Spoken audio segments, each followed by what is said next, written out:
Vous croyez en la réincarnation?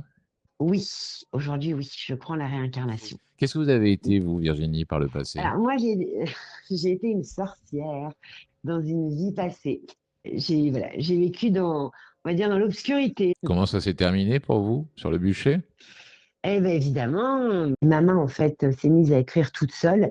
Et là, je suis rentrée en communication avec une défunte, hein, une jeune fille contaminée. Voilà, elle était donc décédée de cette manière. Et là, je crie. Je suis en train d'écrire. C'est pas moi c'est moi C'est-à-dire qui tiens votre le main est stylo, possédée, évidemment. c'est C'est quelqu'un d'autre exactement qui... ça. Et là, en fait, j'ai le réflexe de crier. 21h, 23h, juste avant la nuit, la libre antenne. Johan Rock vous écoute. Faut que je vous raconte. Désormais, c'était acté. Un mois pile avant le jour J.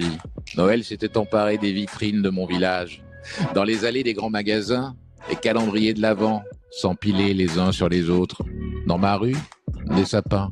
Toutes ces breloques scintillantes qu'on ressort tous les 10 mois chaque année. Samedi soir, alors que je rentrais chez moi, il s'était mis à neiger. À cette heure-là, plus personne dans les rues. Alors moi, je remontais l'avenue déserte, les pieds dans le coton. C'est dingue ce qu'un manteau blanc d'à peine 1 heure et demie peut transformer une ville. J'avançais doucement, moi, quand je suis tombé sur la voiture de Christian, stationnée toujours au même endroit. Un coupé gris, un coupé gris des années 80, gentiment déglingué, à l'image de son propriétaire, un sexagénaire légèrement déconfit par la vie. Christian, ça fait quelques années déjà qu'il vit là-dedans. Il boit, il mange, il dort dans ce tas de ferraille, acheté comptant, il y a environ 35 ans. À l'époque du fric, il en avait, Christian. Enfin, suffisamment pour s'amuser sans réfléchir au lendemain. Il avait rencontré cette fille, qui l'emmenait partout en voyage. Ils se marraient bien tous les deux. Ils avaient loué un appart, grand comme un stade de foot. Ah, c'était la belle et grande époque. Mais les affaires, la vie, l'amour, tout ça, ça s'use si on n'y fait pas gaffe. Et Christian, faire attention, c'était pas vraiment dans sa nature. Elle avait fini par le quitter. Et lui, il avait moins travaillé, fait quelques mauvais choix, dont celui de boire de plus en plus fréquemment. Le soir d'abord après le boulot. Ensuite, un peu tout le temps. Samedi, quand je suis arrivé au niveau de son coupé gris métallisé, la neige avait quasiment dévoré sa bagnole à Christian. Alors j'ai tapé à la portière, voir s'il était là. D'un coup, l'essuie-glace a chassé la neige du pare-brise, laissant apparaître son propriétaire, là, sur le siège avant de l'automobile. Il m'a ouvert et je me suis installé à ses côtés. Christian m'a tendu une bouteille de bière, et inutile de préciser qu'elle était fraîche. Et puis on est resté là, comme ça, lui et moi, à écouter la musique sur l'autoradio, à regarder la neige tomber sur les décors de fêtes de fin d'année qui clignotaient. C'est pratique une bagnole quand on n'a plus rien. On a encore au moins un toit. Bientôt, ce sera Noël. Ouais. Mais après. 21h, 23h, juste avant la nuit, la libre antenne. Johan Rock vous écoute. Et vous, comment ça va ce soir? Ravi de vous retrouver pour cette libre antenne juste avant la nuit, un moment pour écouter la vie des autres. En vrai, une libre antenne pour vous exprimer de vive voix ou par écrit, que vous ayez choisi Facebook, Instagram, LinkedIn, YouTube ou le www.johanrock.fr. Vous êtes les bienvenus ici. On va passer cette soirée ensemble. Petit vadémécum, si vous êtes par exemple sur les réseaux sociaux, par exemple sur Facebook, n'hésitez pas à partager la vidéo en direct, ça permet de faire connaître le programme à vos contacts. Idem si vous êtes sur YouTube, un petit pouce bleu levé, un petit commentaire, vous abonner à la chaîne, ça permet également de faire remonter l'émission dans l'algorithme. Et puis je salue d'ores et déjà ce soir celles et ceux qui sont présents nombreux sur le chat du www.johanrock.fr. Je salue Marie-Thérèse, Claudine, Isabelle, Françoise, Cathy, Martine, Marie-Jeanne, Joël, une autre Catherine, Gorka, Flore, Nathalie, Christophe. Dites-moi, tiens, s'il a neigé par chez vous ces derniers jours. Il a fait très très froid à peu près partout en France, certains endroits plus que dans d'autres. Je sais aussi que cette émission a été écoutée, regardée au-delà de la France, un petit peu partout dans le monde. Certains écoutent derrière leurs écrans en Autriche, d'autres en Australie, l'Allemagne, l'Angleterre. Dites-moi comment ça se passe par chez vous, ce milieu d'automne, quasiment début d'hiver. Vous le savez, dans cette émission, il y a plusieurs moyens d'accéder à l'antenne. Soit vous me laissez un petit message, un message vocal sur le répondeur gratuit prévu à cet effet, 07 56 85 55 85. Tout à l'heure, on écoutera quelques-uns des messages que vous avez laissés en réaction au témoignage de la semaine dernière, celui de Betty, et je vous remercie de la part de Betty. Vous avez été très nombreux à la soutenir par la pensée, à faire preuve de petits messages plein d'attention à l'égard de cette dame, de cette auditrice fidèle. Vous pouvez également m'envoyer un message par écrit, social@johanrock.fr, ou alors un petit message directement en privé sur ma boîte privée du compte Instagram, Instarock, ROQS, tout attaché. C'est juste avant la nuit, la libre antenne qui commence ainsi. 23h, juste avant la nuit, la libre antenne. Johan Rock vous écoute. Bonsoir Virginie. Bonsoir Johan. Virginie, vous habitez en Normandie. Où ça en Normandie? J'habite à Saint-Laurent-de-Brévedan, un petit village à côté du Havre. Vous avez 45 ans. Quelle est votre situation de famille C'est ça. actuellement? Moi, je suis mariée avec 2 enfants. Et alors vous êtes médium depuis une dizaine d'années, avant quoi vous étiez policière. Vous allez me raconter comment vous avez provoqué cette mue professionnelle et ce qu'il englobe, ce métier, ce qui est plus qu'un métier, j'ai l'impression. C'est une vocation, un don, vous allez me dire. Ma toute première question, est-ce que le paranormal occupait une place particulière dans votre famille quand vous étiez enfant, vous, Virginie? Alors, pas plus que ça. Euh, Pas plus que ça, hein. Mes parents n'étaient pas forcément adeptes de tout ce qui touche au paranormal. Mais il s'avère que ma médiumnité a quand même commencé très jeune, dès l'âge de 5 ans, avec des parents qui se sont évidemment posé des questions. Quelle est la première situation, la première circonstance où, dans vos souvenirs, en tous les cas, vous vous rappelez avoir été en présence d'un phénomène paranormal, vous, Virginie? Ça a été à l'âge de 5 ans, mes parents ont été réveillés par mes cris. Et donc voilà, pour des parents, c'était uniquement des cauchemars, hein, des cauchemars d'enfants. Or, ce n'était pas des cauchemars. Je voyais, j'étais réveillée à ce moment-là avec la présence de formes en fait devant mes yeux. Et j'ai encore ce souvenir 40 ans plus tard de ma maman qui ouvre la lumière de la chambre et mes yeux sont grands ouverts. Je ne suis pas en train de faire un cauchemar. Ce que je vois me semblait réel. C'était quoi ces formes? C'était des formes qui étaient très longues, des femmes en fait. J'avais l'impression de voir un peu comme des religieuses, des femmes tout en hauteur. Ces 3 présences auprès de moi. Le garçon rationnel que je suis aurait tendance à vous dire, mais bon, vous étiez dans votre lit, c'est ça? Vous étiez petite fille? C'est quoi la différence Ouais, entre ça et un rêve? Alors, quand on fait un rêve, évidemment, on est réveillé de manière brutale. Là, en fait, j'étais debout, au pied de mon lit, les yeux grands ouverts, et je me souviens crier, pleurer et voir. Et je vous dis, c'est la lumière. Lorsque ma mère a allumé la lumière, j'étais réveillée. J'étais vraiment réveillée au bout de ce lit. Voilà, ces 3 présences qui étaient là. C'était qui ces présences, selon vous? Ma grand-mère paternelle était décédée peu de temps avant.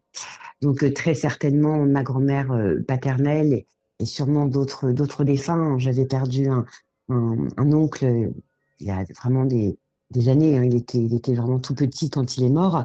donc très certainement des présences familiales hein, qui étaient là. Comment la petite fille que vous étiez a réagi à cette première nuit face au paranormal et en contact, en communication avec l'au-delà? C'est ce que vous êtes en train de me dire, c'est l'au-delà dont vous me parlez. Ça a été effectivement de la clairvoyance, hein, voilà, le fait de les voir. Comment j'ai réagi? Bah, avec des parents, et ce qui est tout à fait logique, des parents cartésiens. C'était un cauchemar, Virginie. Ça a été uniquement un cauchemar que tu as fait là, et rien de plus. Un autre événement a eu lieu quand même 4 ans plus tard, à l'âge de mes 9 ans. Ma grand-mère maternelle a fait un AVC. Elle n'est pas décédée tout de suite hein, de cet AVC. Elle est décédée en quelques jours. Et là, à ce moment-là, donc mes tantes n'habitant pas la région, logeaient en fait chez mes parents. Et une de mes tantes a été réveillée par des cris qui venaient de ma chambre. Et ma tante m'a entendu parler, là je dormais, ma tante m'a entendu parler «Adieu mamie». Et l'hôpital a téléphoné quelques minutes après pour demander à mes parents et à mes tantes de se rendre au chevet de ma grand-mère qui était en train en fait de nous quitter. Et ça, c'est un événement qui est gravé hein, dans la tête de ma tante. Elle en parle d'ailleurs toujours. Ça a été quelque chose d'assez surprenant. Mais après le décès de ma grand-mère, enfin voilà, les choses ont fait que, ok, c'était sûrement un cauchemar. Ça Ça, c'est ce pour eux, en ce que tout vous cas, décrivez, c'est une sorte de vision prémonitoire, c'est ça, de ce qui est arrivé dans c'est ça. ouais, Alors, les heures d'après. je pense que c'est ça. Là, je pense que c'est même peut-être plus maintenant avec le recul. Hein, vous voyez, 40 ans plus tard, c'était très certainement un voyage astral, hein, une communication avec ma grand-mère, avec l'âme de ma grand-mère. Moi, j'avais 9 ans. On m'a caché la gravité. Hein. Mamie est à l'hôpital. Voilà, je n'en savais pas plus. Donc oui, maintenant avec le recul, c'est très certainement un voyage astral, un contact en fait avec l'âme de ma grand-mère que j'ai eu à ce moment-là. Vous avez eu d'autres rencontres comme ça durant votre enfance, d'autres flashs, d'autres connexions avec le paranormal? Vous me parlez d'un événement qui date de vos 5 ans et vos 10 ans, c'est ça? 9 ans, ouais, alors c'est ça, 5 ans, 9 ans, et j'en ai eu un autre à l'âge de 12 ans. Et là, bah, d'ailleurs, ma mère a été témoin. Je rentrais du collège, hein, j'étais en cinquième, et je faisais voilà, je faisais mes devoirs, et ma main, en fait, s'est mise à écrire toute seule. Et là, je suis rentrée en communication avec une défunte, hein, une jeune fille dont le sang avait été contaminé. Voilà, elle était donc décédée de cette manière. Et là, je crie. Je suis en train d'écrire. C'est pas moi c'est moi C'est-à-dire qui votre tiens le main est stylo, possédée, évidemment. c'est C'est quelqu'un d'autre exactement ça. qui agite votre main. C'est ça exactement, la main vraiment qui s'agite. Et là, en fait, j'ai le réflexe de crier. J'ai le réflexe, en fait, d'appeler ma mère. Et ma mère arrive. Ma mère était en train de cuisiner. Elle arrive en courant. Et je lui dis, mais regarde, maman, ma main écrit toute seule. Et ma mère, sa réponse a été, lâche ce stylo. Immédiatement, lâche ce stylo. Qu'est-ce Mais qu'il maman, écrivait ce je stylo peux ce pas. jour-là, Virginie? Alors, cette jeune fille donc, m'a donné son prénom, m'a expliqué qu'elle était décédée avec du sang contaminé, qu'elle avait mon âge, un peu comme, je dirais, comme on écrirait à l'âge de 12 ans à une copine. Je m'appelle Caroline, je suis morte, mon sang a été contaminé. C'était un peu une correspondance. Et de là, vraiment, les cris de ma mère et la mise en alerte. Mon père est rentré tard ce soir-là du travail et j'étais dans ma chambre et évidemment curieuse, ma mère racontant à mon père ce qui se passait. Mon père a eu, à ce moment-là, lui n'a pas été autant fermé, si je puis dire, que ma mère.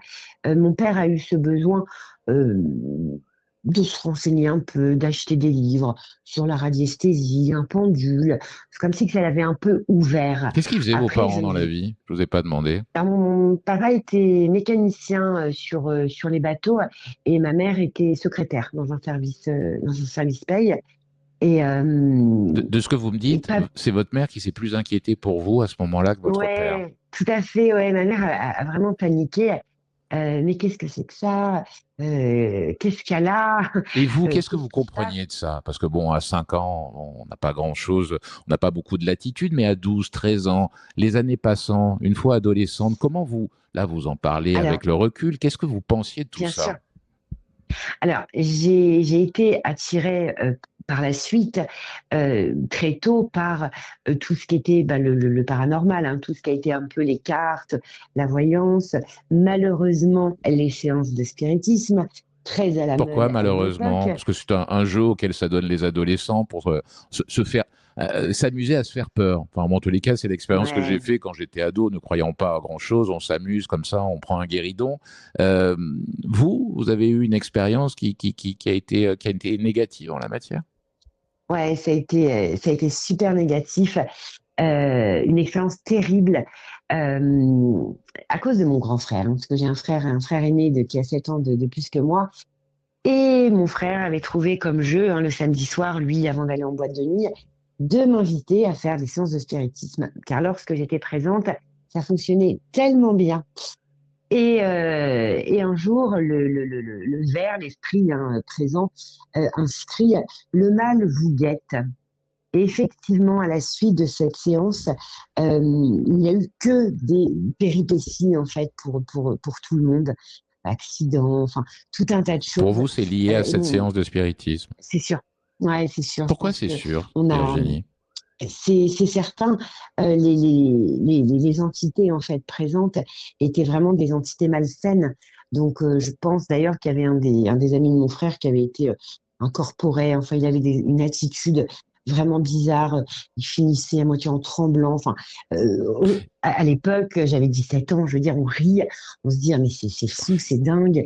Je Mais veux maintenant, avec comprendre, le recul, Virginie, pourquoi c'est dangereux, pourquoi ça peut être négatif et avoir une incidence fatale comme ça a été pour vous. Une séance de spiritisme, c'est quoi? On convoque les esprits, on joue c'est avec eux, ça. ils peuvent mal le C'est prendre. ça. Ouais. Alors, en fait, c'est souvent les esprits du bas astral. Vous C'est quoi voyez, le moi, bas aujourd'hui, mes astral? enfants, euh, c'est vraiment les entités noires, les entités obscures qui, elles, vont venir. Moi, mes enfants n'ont jamais fait de séance de spiritisme.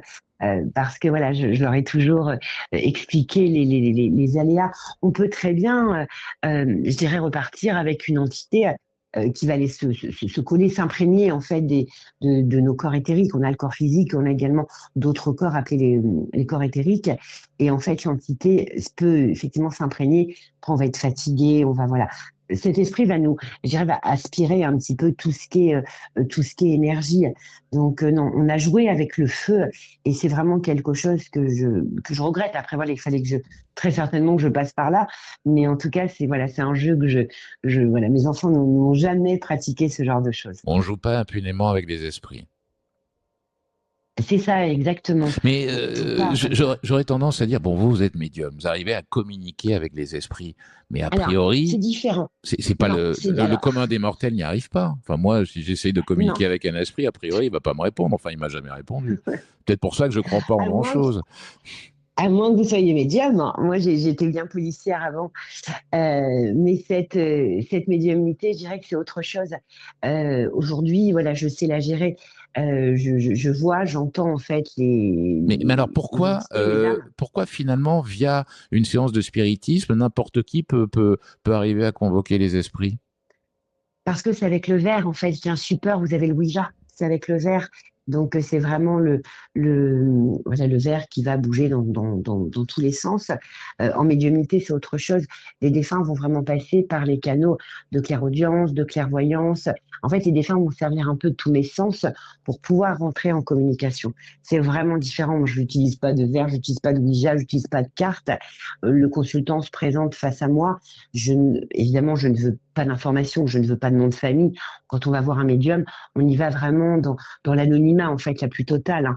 Moi, mes consultants me donnent uniquement le prénom lors de la prise de rendez-vous.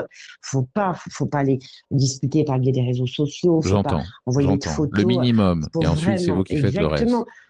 Euh, En fait, c'est ça, ouais. les gens viennent, les consultants vont s'asseoir, et voilà, moi, je vais me concentrer, et là vont apparaître des défunts, leurs défunts, en me donnant des informations, le prénom, parfois uniquement la première lettre du prénom. Voilà, faut On va y vraiment revenir rien dans un donner. instant, Virginie. En attendant, vous avez mentionné le fait que vous avez été flic, policière. Qu'est-ce qui vous a Mm. attiré dans cette carrière professionnelle-là? Parce que tel que vous me racontez votre enfance et votre adolescence, pourquoi ne pas être devenu directement médium? Qu'est-ce qui vous a attiré dans la police? J'avais L'esprit? besoin de travailler, hein. Non, j'avais besoin de travailler. J'avais un petit garçon à l'époque de quelques mois. Moi, là-bas, j'avais fait des études pour être commerciale. Et en fait, ce côté commerce, c'était pas mon truc. C'était pas mon truc. Et voilà, je me retrouvais pas à aller vendre des produits qui n'étaient pas forcément efficaces. Enfin voilà, c'était pas mon truc. Et donc, vous voyez, ça n'a pas été une passion. Je veux pas dire que j'étais passionnée par la police. Qu'est-ce que vous Je cherchais faisiez? un emploi. J'étais commerciale. J'étais Non, commerciale. mais dans J'avais la un bac en police. tant que.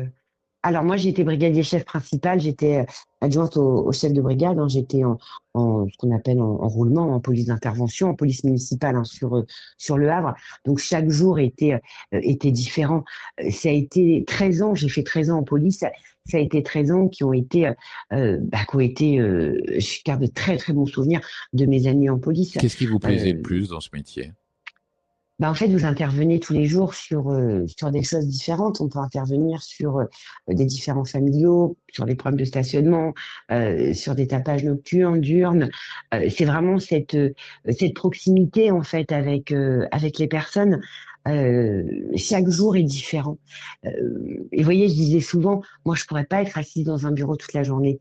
Mais aujourd'hui, oui, j'avais ce besoin de bouger. On est en patrouille, on est avec des collègues, on discute, enfin, un travail d'équipe. Aujourd'hui, je fais équipe avec les défunts présents autour. Mais ça a été vraiment 13 années qui ont été pour moi très positives. On s'est parlé il y a quelques années, vous m'avez dit que parmi les choses que vous préfériez faire dans ce métier, c'était verbaliser. En revanche, je ne me rappelle pas pourquoi vous aimiez faire ça. Qu'est-ce qui vous plaisait dans cette activité de verbaliser les Alors, automobilistes? oui, vous avez une très bonne mémoire, effectivement. Alors, je n'ai peut-être pas dit que j'adorais verbaliser, mais il s'avère que j'étais quand même très à cheval sur le code de la route. Euh, Après, vous savez, j'aurais plein d'anecdotes à raconter sur la police, hein. Quand vous arrêtez une femme, une contrevenante, femme, qu'elle est arrêtée par un collègue masculin, ah, voilà, elle va aller un petit peu voilà, cligner les yeux, enfin, des choses qui peuvent agacer. Voilà, on est en infraction, voilà, on est verbalisé. Enfin voilà, j'étais quand même très à cheval sur le code de la route, ça c'est certain. Après, je verbalisais pas non plus pour verbaliser, hein. Bon, Il m'est j'ai arrivé compris. un jour voilà, d'arrêter quelqu'un. Vous voyez le siège auto qui a des trous, vous n'avez pas envie d'aller mettre 90 € à la personne. Je pense que les 90 € sont mieux à mettre dans un siège auto aux normes que voilà. Donc voilà, faut être aussi logique, faut être aussi sensé.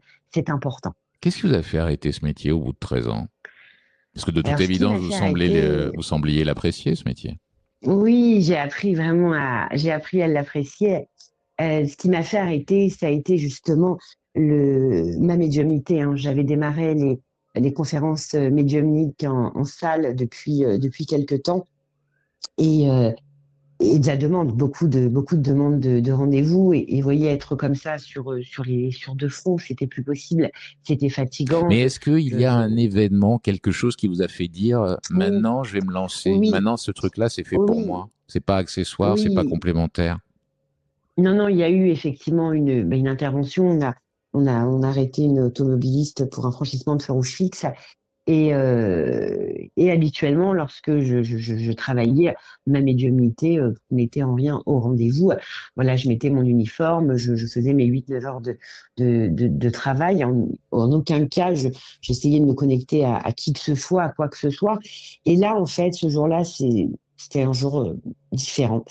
Et je prends donc les papiers de la contrevenante et en prenant ces papiers d'identité, j'ai un flash. J'ai un flash et je vois un homme dans un cercueil, mais je dirais fraîchement décédé, tout juste décédé. Évidemment, nous n'étions pas à hauteur des pompes funèbres, hein. Certains pourraient dire, mais c'est logique si elle l'arrête au bout de la rue des pompes funèbres. Non, non, absolument pas. On était comme à plusieurs kilomètres. Et en prenant les papiers, donc voilà, donc j'ai ce flash. Et là, il me faut, en tant que policière, poser la question à ma contrevenante. Je ne pouvais pas lui dire, Madame, vous savez, je suis médium. Il me semble que un homme est décédé. Et donc, voilà, donc je lui tends la perche en lui expliquant, mais voilà, vous êtes dangereuse pour vous, pour d'autres automobilistes. Peut-être qu'il y a un événement qui a fait que, voilà, vous étiez distraite. Et là, la dame me regarde et me dit, mais Madame, je vais enterrer mon mari là tout de suite. Donc effectivement, je suis distraite, je ne suis pas à ma conduite. Et là, mon collègue vient vers moi et mon collègue me dit, Virginie, on verbalise. Non, tu plaisantes, on verbalise pas. Tu as entendu ce que la dame vient de nous dire, c'est hors de question. Et là, mon collègue me regarde et me dit, oh là là, tu as changé. Et voyez, ces paroles résonnent encore en moi, en fait, aujourd'hui. Et je le regarde droit dans les yeux et je lui dis, oui, j'ai changé. Merci. Et voyez, je rentre de mon car, j'explique à mon mari. Et mon mari, depuis des mois, me disait, stop, prends une disponibilité. Euh, Mets-toi à ton compte. En une phrase, ça consiste en quoi, justement, être médium? Être médium, c'est rentrer en communication avec le monde invisible, avec les défunts. Pour quelles raisons on vient vous consulter le plus fréquemment? Alors vraiment je dirais, pour aider un petit peu le travail de deuil. Heu, Parfois, on nous n'avons pas pu accompagner, certains de nos vivants, certains de nos proches, pour comprendre aussi, hein. Lorsqu'il s'agit parfois de suicide, on a ce besoin de comprendre. Je dirais pour s'apaiser. La médiumnité aide, à traverser le chemin du deuil. On peut très bien, faire uniquement une consultation de médiumnité dans sa vie. Il ne faut pas non plus que ça devienne quelque chose d'addictif. Ça, c'est important. Faire très attention également à ça. Mais c'est-à-dire que on peut imaginer des parents qui viennent vous voir, leur enfant ou un proche qui a eu un geste, qui s'est tué, qui s'est donné la mort. Ils ne savent pas pourquoi, ils n'arrivent pas à s'expliquer, ce geste. Vous allez rentrer en communication avec l'esprit de ce défunt et arriver Avec l'âme. Mmh. à avoir la réponse à Ouais. cette question. Pourquoi? Oui, tout à fait. L'âme a besoin de s'exprimer, même parfois lors d'accidents. On a besoin de comprendre un petit peu les circonstances, comment ça s'est passé, de quelle manière. C'est vraiment, je dirais, la compréhension, le fait d'avoir des informations en médiumnité. hem On va passer 3/4 d'heure, 1 heure en fait avec notre défunt. Une séance réussie, vous ressortez de cette séance avec le fait de vous dire: «C'était lui, c'était elle en fait, voilà, qui était au rendez-vous», et ça, c'est important. Comment cet Ça, c'est une esprit, séance réussie. comment ce défunt dialogue avec vous? Alors, c'est l'âme, hein. On est vivant, on a tous une âme, hein. Au moment de la mort, l'âme, elle va quitter, le corps physique, elle va s'éloigner, hein, voilà, partir sur une autre sphère. Comment est l'au-delà? Point d'interrogation. Je communique avec les défunts, mais je ne sais pas comment est l'au-delà. Les défunts, en fait, se présentent, Mais heu, c'est vous qui allez vers eux ou certains viennent à vous directement? alors certains viennent à moi, Pour quelle parfois avant raison? la séance, parce qu'ils savent que le vivant, en fait, va venir, et ce besoin de venir communiquer. Il y a il m'est arrivé quelque chose il y a quelques années, c'était assez fou. Il y a une sonnette qui se déclenche chez moi. Vous savez, c'est les sonnettes qu'on met à hauteur du portail. Voilà, c'est géré par des piles, hein, il y a pas de fil, et donc voilà, une sonnette sans fil, et elle retentit. Et étonnamment, c'est une sonnette, j'avais enlevé les piles puisque voilà, je voulais pas être dérangée, en continu, et cette sonnette retentit. Donc je dis à mon mari: «Les enfants, mais qu'est-ce que c'est que ce bruit? C'est pas la sonnette de la porte d'entrée, celle du portail, mais il y a plus de piles dans le récepteur», et mon mari démonte donc devant nos yeux, plus de piles, et cette sonnette, elle fait du bruit. Donc on se dit: «Là, il y a vraiment un truc, ou alors on est 4 fous, mais on a tous bien entendu», et là, en fait, je capte un enfant, décédé.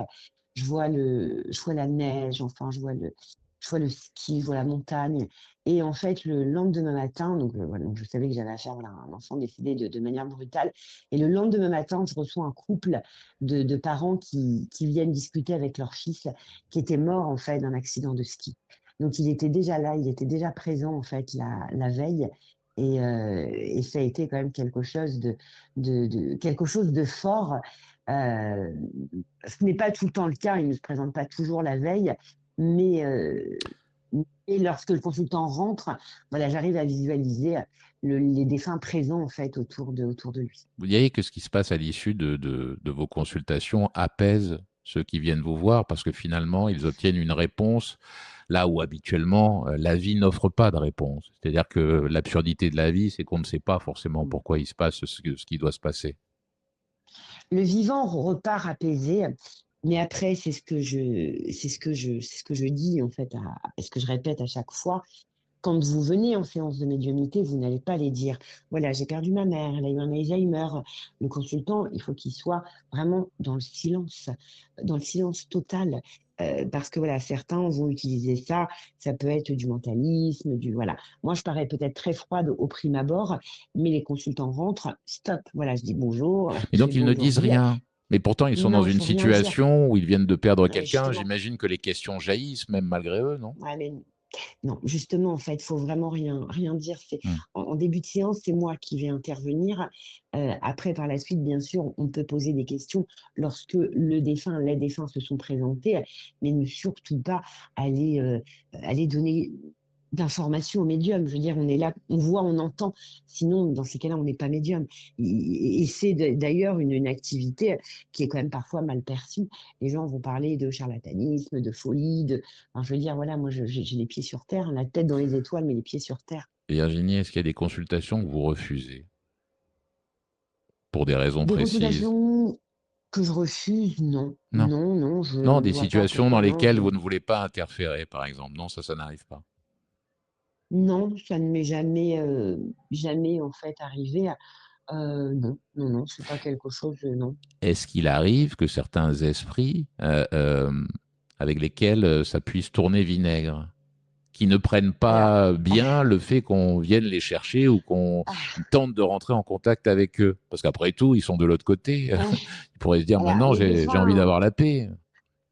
les défunts gardent leur trait de caractère, ça Ah, c'est certain. Donc certains, alors évidemment la plupart du temps ils sont quand même au rendez-vous, mais certains ont besoin d'aller recadrer les vivants. Vous voyez, ce n'est de quelle pas. manière? Donnez-moi un exemple précis. Alors par exemple, j'ai eu le cas d'une, alors, je ris, mais c'est évidemment pas drôle, une femme qui a perdu son papa, voilà, qui vient en médiumnité. Donc voilà, elle s'assied, je vois tout de suite la présence de son père décédé, et le papa décédé me dit, ce sont des larmes de crocodile. Mais vraiment de véritables larmes de crocodile, parce que de son vivant, de mon vivant, nous ne sommes pas parlé pendant très, très, très longtemps. Elle est revenue dans ma vie une fois que j'étais malade, pour pouvoir savoir ce que j'allais faire de mon argent. Vous comprenez, elle avait tellement peur de ne pas toucher mon argent qu'elle a préféré revenir quand elle a su que j'étais malade. Là, vous êtes là, vous avez le défunt qui vous donne cette info. Cette femme, effectivement, en face, qui est effondrée en pleurs à la suite de la perte de son père, et là, vous vous dites, OK, bon, bien, écoutez, ce sont des larmes de crocodile, mais je ne peux pas lui dire de cette manière. Et vous, vous êtes Donc la voilà, donc médiatrice j'avance. dans cette histoire. Alors, C'est qu'est-ce que ça. vous dites alors, fort de ce que vous Alors, venez d'entendre alors de la voix du j'explique défunt? Hmm. Alors, j'explique à cette dame que, effectivement, son père est là, qu'ils ont perdu beaucoup, beaucoup de temps sur Terre parce qu'il y a une longue période de silence entre eux, qu'elle est revenue, effectivement, à la fin de sa vie, lorsqu'elle a su qu'il était malade. Elle me confirme, c'est exact, papa avait son caractère, et lui, de l'autre côté. Et puis elle, à l'heure, elle est très intéressée par l'argent. Vous voyez, c'était un petit peu cette guerre, cette dualité entre les deux. Écoutez, vous êtes là, mais vous arrondissez les angles parce que je me dois de transmettre la vérité à ma consultante, mais je respecte aussi ce défunt. Un défunt ne va pas mentir. Un défunt, il garde ses traits de caractère, mais il n'est pas dans le mensonge. Euh, donc, vous voyez, là, ça a été une situation qui a été quand même très embarrassante pour ma part. Et étonnamment, les larmes de cette femme se sont stoppées en très très peu de temps lorsque voilà, je lui ai expliqué voilà, que ça faisait longtemps qu'ils étaient en froid. Elle a retrouvé de l'énergie. Donc ça, c'est un peu gênant. C'est une situation quand même qui est un peu ennuyante. À l'inverse, il y a des situations, j'imagine, qui vous ont ému. Est-ce que il y a eu des Mm. moments où vous avez oublié votre rôle de médium et vous étiez corps et âme dans cet échange que vous aviez Mm. entre ce défunt et ce vivant? Alors ça, c'est quelque chose effectivement qui m'arrive, hein. Je ne dois pas laisser mes émotions prendre le dessus parce que si je suis submergée par mes émotions, je vais moins entendre et moins voir. Je vais être moins réceptive, vous voyez. Après, le mental va prendre le dessus et mes propres émotions reviennent. Et ça, non. Mais bien sûr que parfois, ça m'arrive d'avoir les larmes qui coulent. Vous voyez, j'ai fait une maman décédée d'un cancer. Elle me fait voir une image de ses deux filles, d'ailleurs qui étaient face à moi, dans le même lit. Elles ont enlacé leur maman quelques minutes avant que la maman ne décède. Et c'était poignant. Vous voyez cette femme meurtrie par la maladie, une fille devant, l'autre derrière, qui s'enlaçait, un élan d'amour. Bien sûr que là, mes larmes coulent. Il y a énormément d'émotions. J'ai vécu des séances extraordinaires. Vraiment des choses qui sont des situations très, très poignantes. C'est fatigant d'être médium. On paye de sa personne. C'est fatigant, je dirais, émotionnellement, parce que, en tant que médium, nous, on a les images. Vous voyez, nous, on voit en gros plan les images d'accidents, de suicides. Le défunt va me faire voir en gros plan quelque chose. C'est-à-dire Et que vous parfois, vous pouvez être voyez, projeté dans des scènes de violence qui ouais, ont je suis causé la mort? projetée. Ouais, ouais, tout à fait, on est projeté. Parfois, moi, il m'arrive de dire, voilà, le véhicule, l'accident avec l'autre véhicule, le véhicule est arrivé à tel endroit. Enfin, vous voyez, on voit vraiment parfois précisément. Et parfois, lorsque je fais des accidents de la route, des motards, moi, je vais voir, pas longtemps, le défunt va me faire voir peut-être, allez, 2 secondes, 3 secondes. Mais bien sûr, moi, j'ai ces images après dans ma tête. Moi, après, je dois vivre, en fait, avec ces images. Donc, j'ai la chance d'avoir une famille très unie, très aimante. Et voilà, et vous voyez, une fois mes séances terminées, on parle d'autre chose. Mais parfois, oui, ça va me hanter quand même pendant quelques jours. Surtout les enfants, les accidentés, oui, c'est terrible. C'est des choses vraiment c'est des choses vraiment qui sont poignantes. Vous avez écrit un livre qui vient de sortir qui s'appelle L'invisible a changé ma vie chez Michel Lafon. Est-ce que vous voyez la mort différemment, vous? Est-ce qu'elle vous fait peur? Non, la mort ne me fait pas peur, hein, ne me fait pas peur aujourd'hui. Pourquoi? Euh, Parce que moi, je suis certaine qu'il y a une vie après la mort. Donc, la vie terrestre, je dirais, n'est qu'une Mais alors, expérience, hein. On vient. là, vous me parlez de ces connexions que vous avez avec les êtres défunts, mais qu'est-ce qu'ils font alors de leur mort, tous ces gens-là? Qu'est-ce qu'on fait une fois que c'est terminé, Alors, parfois, les, les- selon les vous? défunts ont besoin. Alors, les défunts ont besoin de rester auprès de nous. Et certains défunts ont aussi des rôles, des missions. Vous voyez, par exemple, on a besoin d'aller, je dirais, soigner, d'aller réparer en fait des choses. Vous voyez, quelqu'un sur Terre qui a été touché par un mal-être, qui a été silencieux, qui a été dans le mutisme. Vous voyez, de l'autre côté, c'est une âme qui va être aidante.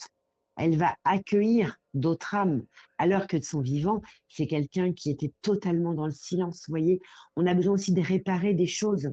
Par exemple, des femmes qui n'ont pas pu avoir d'enfants sur Terre pour X ou Y raison. De l'autre côté, ces défuntes vont aller s'occuper d'enfants, être présentes avec des âmes d'enfants, auprès d'enfants. Vous voyez, Euh, je dirais que c'est déjà la durée de temps n'est pas du tout la même que sur Terre. On n'est pas dans le même code d'heure. Enfin, c'est le Le temps temps en n'est pas fait est différent. compté Le quand temps on est est mort, puisqu'on l'est non, pour l'éternité. non, Euh, c'est ça. Enfin, je- pour je- une partie. Pour une partie de l'éternité, oui. L'éternité, c'est long, surtout sur la fin, comme disait Woody Allen. Geneviève, sur le www.johanrock.fr, le chat de l'émission, vous salue et vous demande, pouvez-vous communiquer avec des aïeux très anciens, par exemple, 19e siècle, et même au-delà? Sinon, quelle est la Oui, limite? bonsoir Geneviève. Oui, tout à fait, c'est quelque chose qui est possible. Parfois, lorsqu'un vivant a travaillé l'arbre généalogique en médiumnité, je vais le capter en fait très vite. On va avoir des vieux défunts, des anciens défunts, vous voyez, qui vont descendre et qui vont se présenter. Et très souvent, c'est lorsqu'il y a eu un travail en généalogie qui a été effectué. Donc ça, c'est tout à fait possible. Ça aide aussi parfois dans tout ce qui est problème un petit peu de transgénérationnel. Vous voyez, on parle de transgénérationnel, des schémas répétitifs, des choses que l'on va vivre, qu'on a besoin d'aller stopper. Donc là, oui, des défunts décédés il y a très longtemps vont venir pour aller parfois nous aider à dénouer des situations de schémas répétitifs. Vous m'avez parlé de ces grands-parents avec qui vous communiquiez quand vous étiez une petite fille. Aujourd'hui, vous avez toujours votre père, votre mère? Alors moi, j'ai toujours ma mère. J'ai perdu mon père lorsque j'avais 15 ans. Il est décédé électrocuté, un accident de travail à bord d'un bateau. Et Vous êtes il toujours en m'arrive communication effectivement. avec lui? Parce que Oui, je le rappelle, oui, vous disiez que lui essayait de comprendre. En fait, c'est comme s'il avait une mm. préscience du don que vous aviez. C'est ça? Oui, c'est ça, tout à fait. Donc je suis en lien avec lui de temps en temps. J'ai quand même des journées assez longues, des journées assez intenses. Et le soir, ben voilà, je suis fatiguée.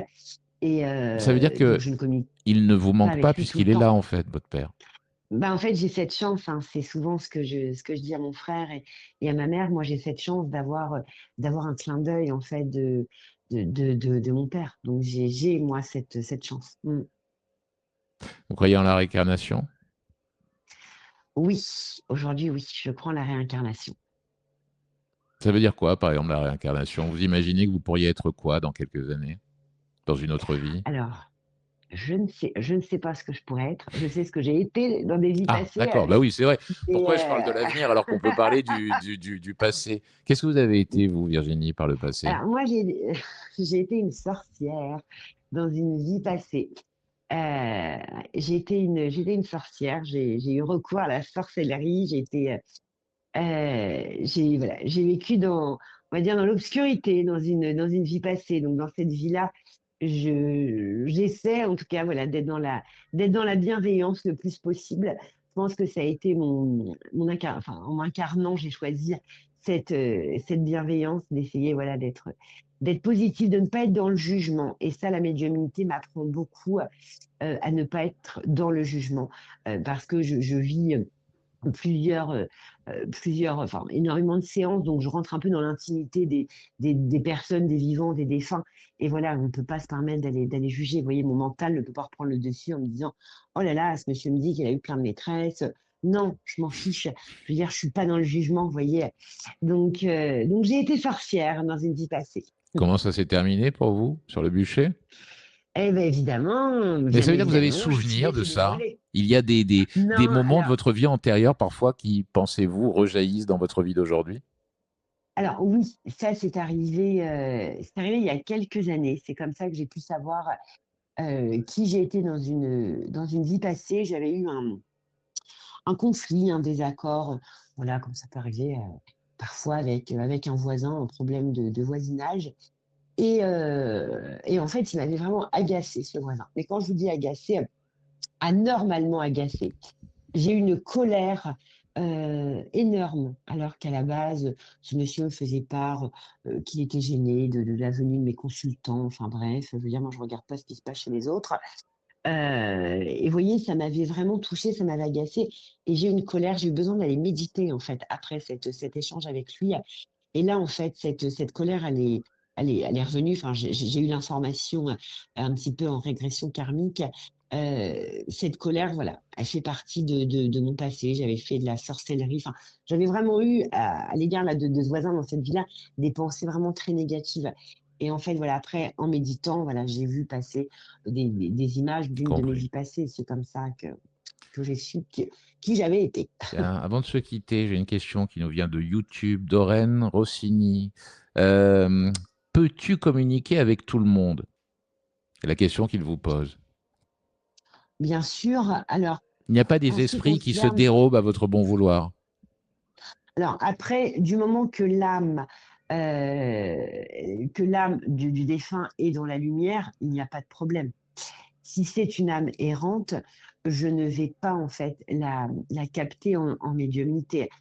Mais parfois, voilà, Mais c'est certaines quoi âmes, une né- amérante alors? Que je une comprenne. âme errante, en fait, c'est une âme qui ne, je dirais au moment de la mort, qui ne monte pas dans la lumière. Si vous voulez, c'est des âmes qu'on peut retrouver parfois dans des lieux, on va appeler un peu des lieux hantés ou ce Qu'est-ce genre qui de fait qu'on choses. devient une amérante? Possiblement, est-ce que je peux devenir une amérante dans quelques années? Et si oui, pourquoi? Non, Bah pourquoi non, parce non? que vous n'êtes pas dans l'autodestruction. L'âme, en fait, parfois l'âme errante, elle a été beaucoup dans l'autodestruction, en fait, sur Terre. Elle a été dans une énorme colère, quelqu'un qui a été trop matérialiste, qui est trop attaché au matériel. Enfin, il y a peu d'âmes errantes, mais il y en a, en fait, ça existe. Mais communiquer avec tout un tas d'âmes, oui, avec des âmes d'animaux également. Après, je le dis bien, je ne suis pas spécialisée dans la communication animale. Moi, lors d'une séance, parfois, il m'arrive de voir un chien, un chat, voilà, telle race, se mettre à côté de mon consultant, mais je ne suis pas experte dans la communication animale. D'ailleurs, dans mes livres, j'en parle très, très peu des animaux parce que voilà, je ne suis pas experte dedans. Il vous arrive que des personnes viennent vous voir en vous disant: «J'ai l'impression d'avoir un don, d'être comme vous», entre guillemets. Est-ce que ça t'arrive, ça? Oui, ça, c'est des choses qui arrivent. Alors, il y en a parfois, c'est un petit peu une envie de changer de vie. J'ai envie de faire comme vous, j'ai envie de changer de vie. Mais après, attention, moi, j'ai aimé mon ancien travail. Si on m'avait dit au début, tu vas être médium, tu vas. Non, enfin, moi, j'ai fait mon école de police, j'avais pas envie de changer de vie. J'ai changé de vie parce que c'était devenu trop fatigant, parce que il me fallait faire un choix. Mais certains, en fait, c'est plus un peu, oui, un peu peut-être de copier, je veux changer de vie, je suis comme vous. Certains ont des dons, d'autres, malheureusement, n'ont rien. C'est vraiment le mental, en fait, qui fait que la médiumnité, c'est un don, mais c'est quelque chose aussi qu'on doit travailler. Moi, j'ai travaillé tous les jours pour aujourd'hui être en mesure de travailler sans photo. Voilà, je travaille la médiumnité tous les jours régulièrement. Merci à vous, Virginie. Merci, Johan, en tout cas, de votre invitation. Merci beaucoup. Bonne soirée. 21h, 23h, juste avant la nuit, la libre antenne. Juste avant la nuit, votre libre antenne, votre espace de parole, ce moment durant lequel, une fois par semaine, on se parle, on se dit des choses. Ces trucs que vous n'oseriez pas dire à votre meilleur ami, à votre collègue, à votre femme, votre mari, votre mère ou votre père. Ce moment où finalement tout est possible. Pourquoi? Parce qu'on se connaît, mais pas vraiment. Alors, on se permet des choses. Un peu comme quand on croise quelqu'un dans un train, qu'on sait que le voyage durera ce qu'il durera. 1 heure et demie, 2 heures, 4 heures. Mais qu'une fois qu'on sera sorti du train, on ne se reverra plus. Finalement, c'est ça qui nous permet de nous dire des choses peut-être aussi profondes certains soirs. 07 56 85 55 85. Des choses profondes et des choses un peu plus légères. Il en était question la semaine dernière. Vous avez été nombreuses, nombreux à réagir au témoignage de Betty, cette dame que vous entendez régulièrement depuis 4 ans. Dans un premier temps, lorsque l'émission passait à la radio, uniquement sur le répondeur. Et puis par 2 fois, ces derniers mois, de vive voix. C'était le cas la semaine dernière. Betty, un drôle de personnage, toujours avec de l'humour et puis une vie. En arrière-cour, parfois un peu plus contrastée, plus difficile. Mais toujours le verbe haut, Betty. Vous avez été nombreux à réagir par écrit, et puis certains d'entre vous ont laissé des messages. Voici le répondeur de Juste avant la nuit. Un répondeur qui, ce mardi, commence ainsi. Salut Johan, c'est Hubert. Voilà, je viens d'écouter l'enregistrement d'hier soir et j'étais très très touché d'entendre Betty, surtout qu'elle rappelle un petit peu vaguement la voix de ma grand-mère que j'ai connue pas très longtemps. Et voilà, je trouve ça bien de ta part de faire ce geste, de contacter cette dame qui pour moi a une voix et peut-être qu'elle ne dit pas tout. Enfin, j'ai l'impression qu'elle veut montrer que le positif, de son temps où elle était plus jeune et tout. En tout cas, ça m'a beaucoup touché, jusqu'aux larmes, pour tout te dire. Et vraiment, c'est heureusement que tu es là pour mettre en confiance cette dame qui mériterait d'avoir une dernière vie. Voilà quoi, je veux dire. Le moment qui vous est dédié sur ce répondeur est d'1 minute 45, 2 minutes. Ça veut dire que parfois, vous n'avez pas fini votre message et ça coupe. Pensez-y la prochaine fois. Mais comme le numéro est gratuit, vous pouvez rappeler une seconde fois. Terminez ce que vous avez à dire. 07 56 85 55 85. C'est votre répondeur, votre espace de parole dans cette émission, juste avant la nuit. 21h, 23h, juste avant la nuit, la libre antenne. Johan Rock vous écoute. Bonsoir Sylvie. Bonsoir Johan. Sylvie, vous avez 60 ans. Vous m'appelez d'où? Oui. Je suis du 79 du côté de Bressuire. Pas très loin de Niort, c'est ça? Voilà, c'est ça. Quelle est votre situation de famille? Je suis en invalidité depuis 2017. Et vous êtes avec un conjoint, vous avez des enfants? J'ai un conjoint, mais j'ai des enfants qui font leur vie et mon conjoint a des enfants qui font aussi leur vie. Vous avez combien d'enfants? Moi, j'en ai 2, un garçon et une fille, et mon conjoint en a 3. Et vous avez des petits-enfants? Oui, 3. 3. Et c'est d'ailleurs à ce titre-là que vous m'avez laissé un message il y a quelques temps, parce que depuis 1 an et demi, Sylvie, vous ne voyez plus vos petits-enfants. Vos Du enfants, côté de mon fils. votre fils s'y oppose, c'est ça? Oui. Peut-être ma belle-fille aussi. Hein. Vous allez m'expliquer ce qui s'est passé et ce que vous envisagez pour sortir de cette impasse. Ils ont quel âge, vos petits-enfants? Alors, Léna, elle aura 5 ans le 2 décembre. Gabriel aura 4 ans le fin juin, 30 jours. Vous vivez loin les uns des autres? 1h20 à peu près. Ouais. Ça fait combien de temps que vous les avez pas vus? Plus d'1 an et demi, quoi. C'était à quelle La occasion? dernière fois, c'était l'anniversaire de Gabriel, il avait 2 ans, quoi. Qu'est-ce qui s'est passé ce jour-là? Rien de spécial. Après, il y a eu des trucs au décès de maman, à l'église, je sais pas, il s'est raconté des trucs sur moi, mais je n'ai jamais su quoi. Vous me dites, Sylvie, que on dit des choses sur vous dans votre dos. Qu'est-ce qui comment ça vous revient, ça? Qu'est-ce qui fait que vous savez qu'on parle dans votre dos? C'est ma sœur qui me dit tout ça, quoi. Mais elle me dit pas qui. Mais ça peut être qui? Parce que non plus, vous avez une famille qui est pas Parce que la pas si sœur, en grande que fait, elle ça. a des amis communs avec mon ex-mari et qui voit évidemment son fils, quoi. Voilà. Quel rapport vous avez, vous, avec vos 2 grands-enfants? Mon fils, rien, à part ma fille, non. Qui partage des photos, des vidéos de ma sœur qui Candice, quoi, c'est tout. Depuis combien de temps vous ne parlez plus à votre fils? 1 an et demi. À l'occasion de ce fameux anniversaire?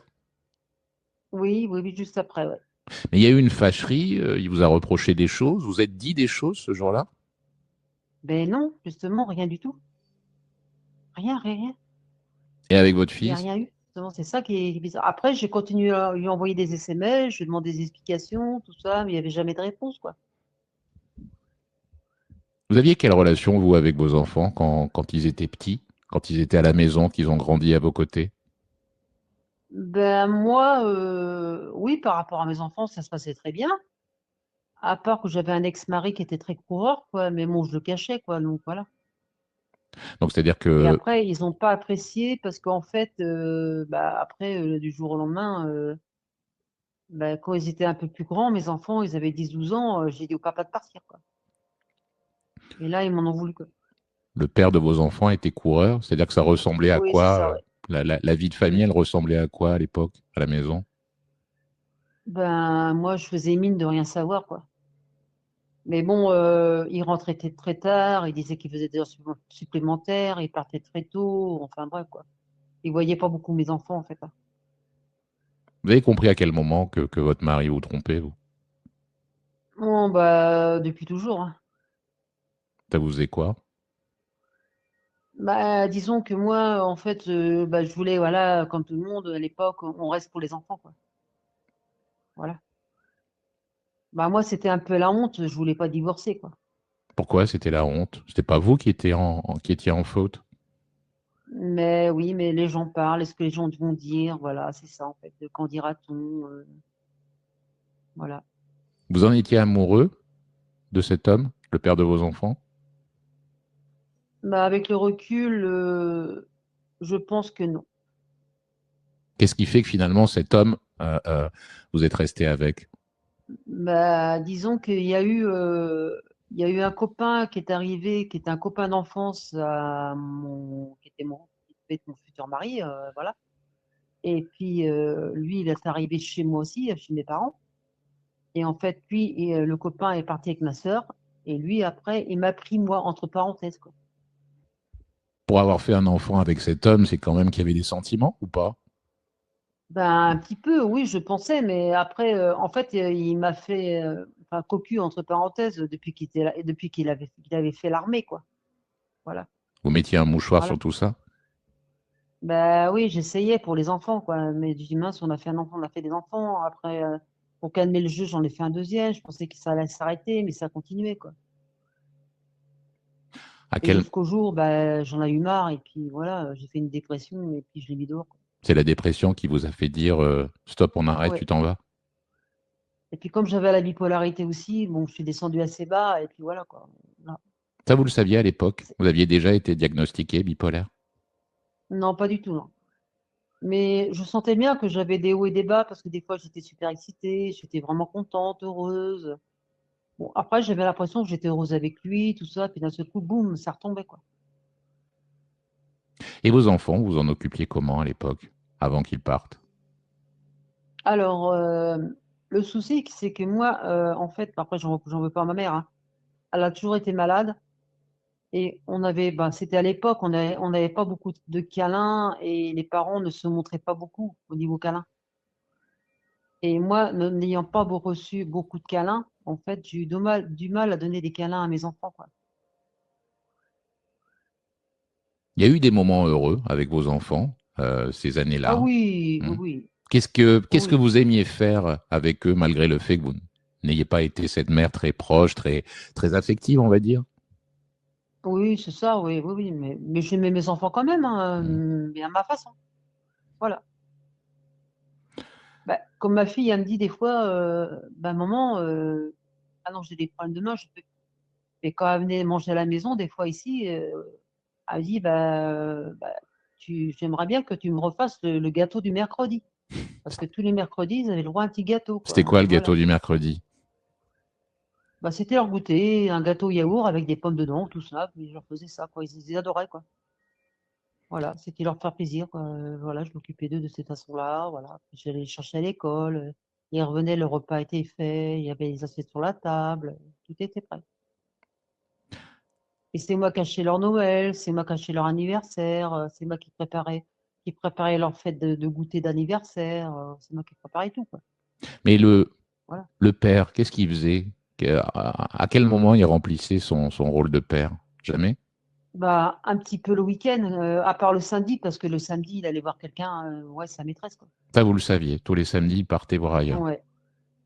Bah, juste au moment où j'ai appelé sa maman qui était vivante encore, et puis en fait, je lui ai demandé est-ce que Fabrice, il s'appelait Fabrice, et il s'appelle toujours Fabrice d'ailleurs, mon ex-mari, et je lui ai dit est-ce qu'il est là? Il m'a dit non, il n'est pas là. Donc voilà, je me suis dit bon, il est reparti voir sa maîtresse, quoi, voilà, voilà, je le savais. Vous êtes forgé une carapace ou à chaque fois c'était un crève-cœur de le savoir parti pour une autre? Ben, ça a été dur quand même, hein, parce que je disais rien quand même, hein. Ouais, ça a été très dur, hein. J'ai assumé ça toute seule, hein. Et puis après, un jour, c'est ma sœur qui a dit, parce qu'il y avait le meilleur copain disait hier, l'ami d'enfance de mon ex, c'est mon beau-frère en fait, qui est marié avec ma sœur en fait. Et c'est elle un jour qui a dit, bah, tu sais que Fabrice, il te cocu, voilà. Elle me dit, je sais, Mireille. Ça s'appelle Mireille, je dis, je le sais. Elle dit, pourquoi tu restes avec lui dans ce cas-là? Elle dit, tu sais, c'est pas évident, hein. Voilà, puis à l'époque, je travaillais pas beaucoup, voilà, j'étais assistante maternelle, donc bon. C'était pas facile, hein, de faire une séparation, hein. C'était dur, hein. Ça vous a libéré de dire maintenant tu t'en vas? Oui, non, parce que en fait, jusqu'au dernier jour, il a couché quand même dans le lit avec moi, bon, sans rien faire, hein. Mais, euh, mais après son départ, bah, j'ai quand même beaucoup pleuré, hein. Ouais, j'ai pleuré quand même. Mais on cachait des enfants quand même, je ne pleurais pas devant eux. Ils ont quel âge, De combien d'écart vos enfants ont-ils? 3 ans. Et vous me dites que finalement, vos enfants ont fini par vous reprocher d'avoir Mm. dit à leur père de s'en aller? Oui, oui, oui. Ils ont peut-être pas compris, ils étaient peut-être jeunes, et puis quand ils voyaient leur père, c'était une adoration, leur père, hein. Parce qu'en fait, leur père était très câlin. Malgré qu'il était absent, il se rattrapait par les câlins, lui, après. Voilà, c'était ça, en fait. Donc chaque fois que leur père faisait apparition à la Mm. maison, rarement, si j'ai bien Oui, compris, c'était la fête. bah voilà. Parce qu'ils avaient des câlins, ils avaient tout, voilà, voilà. Des bisous. Par contre, j'étais beaucoup plus proche de ma fille que de mon fils, par contre. Ah, parce que ma fille, c'est encore une autre histoire, parce que ma fille, en fait, elle avait 4 mois, et il m'a fait encore cocu, je suis partie chez mes parents, enfin, cette histoire. En fait, je lui ai dit, en fait, j'ai chanté à ma fille après sa naissance que j'ai fait un bébé toute seule, quoi. Là, j'ai encore été abandonnée à mon deuxième enfant, enfin, quelque part. Mais bon, il est revenu et je suis retournée avec lui encore. C'est-à-dire que votre fille a compris que Oui, oui, votre réaction, mm, ce qui n'est pas le cas de votre oui, fils. oui, non. Et pourtant, mon fils, j'ai fait 4 mois et demi d'hôpital pour l'avoir. Il a été prématuré. Je l'ai pas vu pendant 3 mois, 3 jours, parce que j'avais une hépatite. J'étais incapable de marcher. Enfin bref. Donc les liens avec lui, c'est pas fait tout de suite en fait avec mon fils. C'était de ça aussi, je sais pas. Après, je me pose plein de questions aussi, hein, vous savez. Après, j'aurai peut-être jamais les réponses, hein. Vos enfants vous l'ont dit, votre fille vous a reproché verbalement, très clairement. Non, non, non, Donc c'est toujours des sous-entendus, des non-dits. tout le temps, tout le temps, tout le temps. Mais vos Mais mon petits-enfants, fils, il m'a pas dit réellement non plus, hein. Non, non. Je sais pas. Puis mon fils, lui, il a du mal à parler en plus. C'est pas quelqu'un qui parle, mon fils. Il est pas ouvert en fait. Et pourtant, ma fille, je dis toujours, elle a le caractère de son père, elle a un caractère explosif, elle. Mais là-dessus, elle est assez réservée. Elle n'en parle pas. Peut-être qu'elle a peur de me faire du mal aussi, peut-être. qu'est-ce qu'elle vous dit, votre fille, aujourd'hui, face à cette situation? Le fait de ne plus pouvoir voir vos petits-enfants? Mais justement, c'est qu'elle dit rien. Justement, c'est ça qui m'embête parce que, en fait, elle est entre son père et son frère, surtout entre son frère. Voilà, il est là le problème. Comme elle voit son frère et tout, une fois, j'ai demandé comme ça des petites photos de mes petits-enfants du côté de mon fils. Je dis, si ça te dérange pas, après, si tu veux pas, tu le fais pas, mais elle m'en a pas envoyé, quoi. Voilà. Mais elle Vos en- aurait pu le faire en cachette. Je dis, j'aurais rien dit à personne. Mais elle le fait pas non plus. Après, comme je vous avais dit, à l'anniversaire de Candice, c'est pareil, l'anniversaire de la fille de ma fille, qui s'appelle Candice, qui est assez un an de l'année dernière. votre petite fille? Euh, le matin même, elle m'a invitée et elle m'a dit, bah écoute, j'ai eu Samuel au téléphone, maman. Il va falloir faire des efforts là parce que là, Samuel, il m'a dit que si tu approchais les petits-enfants, si tu les embrassais ou leur parlais, eh ben, ça allait mal se passer. Et ma fille, elle m'a dit, soit je te mets toi à la porte, ou soit je mets mon frère à la porte Donc de Samuel, c'est l'anniversaire de votre ma fille. fils, hein. Ouais, c'est ma fille. Ouais. Et là, j'étais en pleurs. Mon compagnon était parti sortir le chien et j'ai rien dit. On a été quand même, quoi. Mais j'ai encore pris sur moi-même, quoi. Et c'était dur, hein. Vous lui avez dit à votre Ouais. fille que c'était injuste. Est-ce qu'elle en a conscience, vous avez l'impression? Je sais pas. Je sais pas du tout. Je sais pas. Mais ça, maintenant, quand je n'ai parlé à mon compagnon, parce que maintenant j'ai un compagnon maintenant depuis 8 ans bientôt, maintenant il comprend très bien les choses, il a dit, de toute façon, un jour, il faudra crever l'abcès, il faudra en parler de ça. Il faudra en parler à ta fille parce que dit, ça va pas là. Vous n'avez jamais essayé de lui en parler? Mais non, j'y arrive pas, je suis bloquée, en fait. Je peux pas parce que, en fait, j'ai peur de l'offenser et j'ai peur de perdre ma petite fille encore. C'est ça qui me tient. Et ça, elle le sait, en fait. Donc vous prenez sur vous avec votre Ouais, fille, comme vous avez pris à sur chaque fois. vous il y a des années avec le père de vos enfants. Voilà, je recommence la même chose. Et voilà, je répète sans arrêt les mêmes choses, en fait. Voilà, parce que j'ai peur de perdre ma petite fille, quoi. J'ai déjà perdu mes deux petits-enfants, quoi. Vous me parlez de Et comme votre... je vous avais dit, ce qui m'avait fait mal, en fait, c'est quand la petite Léna, la fille de mon fils, la plus grande, qui va avoir 5 ans, elle est venue me voir dans le garage. Moi, j'ai pas fait exprès, elle m'a suivi. Et puis, elle m'a dit comme ça, bah, tu me reconnais pas, mamie? Et puis, j'ai même pas été en dire ouf parce que sa mère, elle était au bout de la table, elle a couru vers elle et viens là, Léna, qu'elle a crié. La petite, elle a dû rien comprendre, quoi. Mais la petite, Léna, m'a bien reconnue quand même. Mais là, ça résonne encore dans ma tête, hein. J'en ai pleuré, hein. Ça m'a fait mal quand même. C'est dur, hein. Et puis là, il y a 3 jours, ma sœur, elle m'a dit, de toute façon, je sais pas pourquoi tu vas au baptême. De toute façon, il faut faire une croix sur ton fils, c'est ce qu'elle m'a dit. C'est quoi ce baptême? C'est quand? Bah, c'est le baptême de Candice, ma petite fille, le 6 décembre. Parce que Donc, moi, je lui dis, ça sera l'occasion aussi de voir mes petits-enfants. hmm. Parce que comme c'est son frère aussi, il y a son frère, il a invité son frère évidemment, puis il y aura sûrement les petits-enfants. Donc Candice, c'est votre petite fille, enfin, la fille de votre fille. Ouais, voilà, c'est ça. Et c'est son baptême le 6 décembre. Vous appréhendez ce moment? Bah, au début, je voulais pas y aller, j'avais dit non.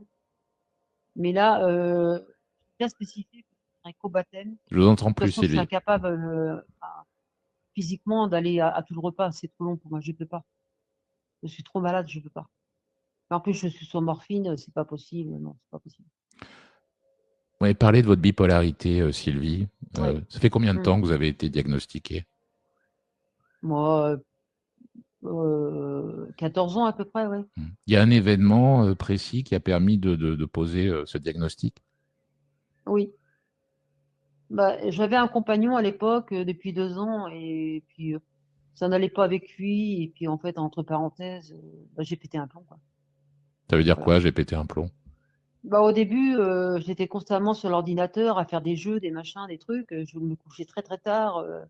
En fait je n'avais pas du tout sommeil. Voilà. Et puis après d'un seul coup ben je restais constamment au lit quoi, sans me laver, sans manger, sans rien faire quoi. Il disait quoi, lui? Et puis là bah, mes enfants ils ont décidé de m'hospitaliser. Hmm. Voilà. Et là, après, je suis restée 5 semaines à l'hôpital pour la première fois. Et là, ils m'ont mis sous curatelle en plus. Voilà, renforcé. Hors antenne, vous m'avez parlé d'un jour où vous avez roulé à contresens sur l'autoroute. C'était avant ou Oui, après oui. ça? Bah, c'était juste avant que je sois, en fait, que j'aille en psychiatrie, quoi. Qu'est-ce qui s'est Mm. passé ce jour-là? Vous vous en souvenez? Oui, bah, j'en avais marre et puis de tout, quoi, en fait, de la vie, de tout. Et puis, je voulais en finir, mais après, comme je vous disais, je voulais pas tuer quelqu'un, quoi. Donc après, je me suis rendu compte de ma bêtise. Je me dis, mais qu'est-ce que je suis en train de faire, quoi. Mais sur le coup, ouais, après, je sais même pas comment j'ai réussi à sortir de l'autoroute, quoi. Je sais pas. Ça a duré Je longtemps, me ça? rappelle même plus. Ben, c'était, oui, il y a 13 ans à peu près, quand on m'a détecté bipolaire, juste un petit peu avant, quoi. Non, mais je veux dire, le moment où vous êtes parti comme ça, vous vous rappelez de ce jour où vous avez décidé de... Ah oui, oui, oui, je me rappelle, c'était un jour de la semaine, et quand je sais plus, mais c'était un après-midi, par contre. Ça, je m'en souviens. Et à ce moment-là, vous étiez au volant, vous disiez, je veux que ça s'arrête? Oui, voilà, c'était ça. J'en avais marre. J'en pouvais plus. Il y a un moment où vous avez dit, non, je fais une connerie, il faut que je me rabatte sur le côté, je ne peux pas me permettre de faire ça? Bah, à mon avis, inconsciemment, c'est mes enfants, quoi. Vous avez pensé à vos enfants à ce moment-là? Ouais, ouais, ouais, ouais, ouais. Puis j'étais avec un compagnon, ça n'allait pas non plus. Enfin, en fait, j'avais enchaîné les compagnons aussi, ça n'allait pas du tout, quoi. J'arrêtais pas, quoi. Donc, Ça veut dire, après, quand on disait ça va pas, ça va pas, je ne resterai pas avec eux si ça va pas. Et qu'est-ce ça, on qui me l'a fait que ça n'allait reproché pas aussi, les avec tous enfants. ces hommes? Bah, parce que ça correspondait pas à ce que je recherche moi, quoi. Vous recherchiez quoi? Bah, quelqu'un de stable, qui me ressemble un petit peu, quoi. Voilà. Et qui accepte ma bipolarité, tout ça. Voilà, c'est dur, hein. Et là, mon compagnon actuel, qui s'appelle Martial, eh ben lui, bah, pas le premier jour, mais une semaine après, de temps en temps. Après, je lui ai dit, j'étais sous curatelle, que j'étais bipolaire. Après, il m'a accepté comme j'étais, quoi. Voilà. Ça fait combien de temps que vous êtes ensemble avec Martial? Eh ben, ça fera 8 ans l'année prochaine, quoi.